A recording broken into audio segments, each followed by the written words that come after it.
تو ہمارا پھر وہ ایسے لوگ ہوں گے اللہ ان سے محبت کرتا ہوگا، وہ اللہ سے محبت،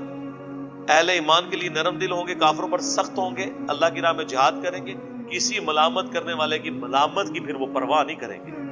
تم تو پھر کوئی رکھ رکھاؤ کرتے ہو نا، وہ بالکل ننگی تلوار ہو۔ اور آپ یہ دیکھ لیں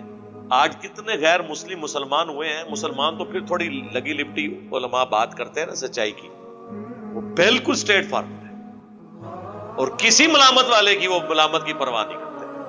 کتنے انٹرنیشنل اسپیکر ہیں آپ دیکھیں، عبد الرحیم گرین انگلینڈ کے اندر، انہوں نے کہا کہ میں جب مسلمان ہوا تو لوگ کہتے تھے جی پاکستان اسلام کا قلعہ ہے،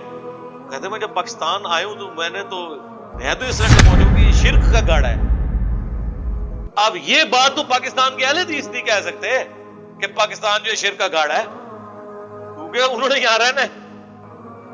اس کو کوئی پرواہ نہیں ہوتی۔ ابھی جو ہے میں وہ بات کروں گا، اگر میں کرسچینٹی کا شرک چھوڑ کے آیا ہوں تو اب میں نے یہاں آ کے شرک کرنا ہے؟ بلکہ انگلینڈ تو خود شرک کا گڑھ بنا ہوا ہے، جتنے پاکستان میں پیر موجود ہیں ان کی فرنچائزیز وہاں پہ موجود ہیں۔ ہمیں تو کئی ایک واقعات مطلب فرسٹ ہینڈ نالج کے پتہ ہے کہ کئی بیچارے کرسچن مسلمان ہوئے ہیں قرآن پڑھ کے، وہ تو سمجھے کہ قرآن کی جو توحید ہے یہی مسلمانوں کی توحید ہے، ان کو کیا پتا کہ پریکٹیکلی تو بہت کم مسلمانوں کی توحید ہے۔ میلاد کے مہینے میں وہ ایک گورا جو ہے مسلمان ہوا، نیو مسلم، وہ جا کے اس نے جمعہ ایک بریلویوں کی مسجد میں انگلینڈ میں پڑھا، اور وہ زمین و آسمان کی کتابیں اللہ کے نبی صلی اللہ علیہ وآلہ وسلم کے لیے ملا رہا تھا۔ اینڈ پہ اس نے مولانا صاحب سے پوچھا کہ حضرت یہ جو باتیں آپ کر رہے ہیں یہ کوئی تو ہم حضرت عیسیٰ کے بارے میں کرتے تھے، جبکہ قرآن تو یہ باتیں نہیں کر رہا۔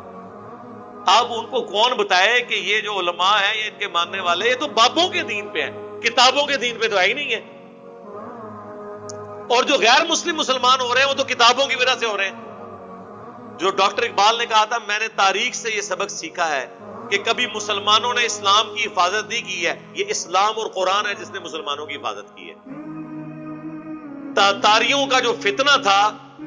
اس کے آگے کوئی بند نہیں باندھ سکا،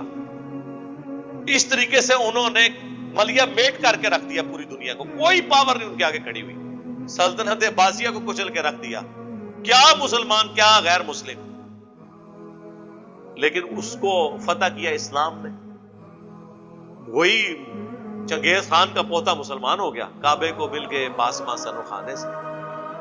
اور آج سلطنت عثمانیہ جو اب 650 سال تک مسلمانوں کی حکومت ہے وہ ٹرک ہی ہے، ٹرک جو ہے وہ منگولوں کی اولاد ہے۔ یہاں پہ بھی آپ کو جو مغل نظر آ رہے ہیں جو 200-250-300 سال یہاں پہ حکومت، ٹرک ہی ہے،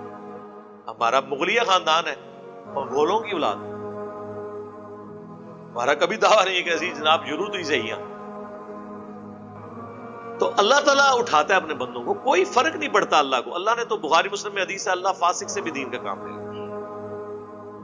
تو پھر جو لوگ ادھر سے آتے ہیں نا پھر وہ کسی ملامت کرنے والے کی ملامت کی پرواہ نہیں کرتے، وہ پھر جسے کہتے ہیں نا، یہ کہتے ہیں نا ٹنا ٹن سنی، وہ ٹنا ٹن مسلم ہوتے ہیں۔ یہ لوگ کہتے ہیں تھوڑا سا کمپرومائز کریں، ذرا ہاتھ ہلا رکھیں، یہ وہ، قرآن تو کچھ اور ہی بات کر رہا ہے۔ قرآن تو صحابہ کرام کو کہہ رہا ہے کہ اگر تم میں سے کوئی دین سے پھر گیا تو یاد رکھنا اللہ پھر ایسی قوم لائے گا کہ وہ دین سے پھرنے کے اسباب کیا ہو سکتے ہیں جو آگے بتائے گئے کہ وہ کسی ملامت کرنے والے کی پھر ملامت کی پرواہ نہیں کریں گے۔ یہاں پہ بھی آپ دیکھیں کتنے لوگ ہیں جو وقتی منفعت کی خاطر اپنا مسلک بدل لیتے ہیں، اپنے نظریات بدل لیتے ہیں، کوئی ڈر کے بدل لیتا ہے، کوئی پیسے کی لالچ میں بدل لیتا ہے، کوئی فیملی پریشر کی وجہ سے۔ لیکن اللہ طرف ہمارا ہے کہ جب ہم کسی کو مسلط کریں گے نا پھر تم لوگوں کے اوپر، پھر وہ کسی ملامت کرنے والے کی ملامت کی پرواہ نہیں کریں گے۔ اور یقیناً ایسے لوگوں نے پھر ثابت کیا جی، حقیقت بات ہے، ایسے انہوں نے اپنے معاملات سیدھے کیے ہیں کہ